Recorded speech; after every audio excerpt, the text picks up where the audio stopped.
هذه هي أول مباراة في موسم 2011 أو في سنة 2011.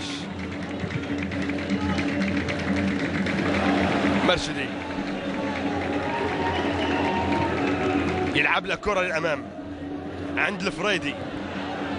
الفريدي طويلة في الهامسون الطرف الأيمن بعرضية والقحطاني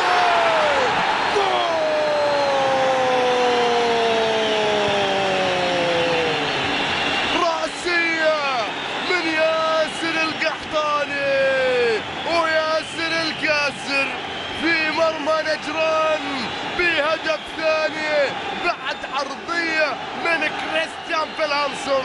يأتي بالهدف رقم 2 للهلال مع الدقيقة رقم 57. ياسر القحطاني إذن بالهدف الثاني لمصلحة الفريق الهلالي. عرضية كانت ورأسية مرت على يمين حارس المرمى وهدف ثاني للهلال. شوف المحاولة وشوف الفريدي لمسة والثانية والثالثة برأسية على يمين حارس المرمى. ب2-0 الآن لمصلحة الفريق الهلالي. شوف المحاولة وشوف العرضية. صعبة الكرات لما تلامس الأرض قبل حارس المرمى، صعبة الكرات. وهدف ثاني لمصلحة الفريق الهلالي.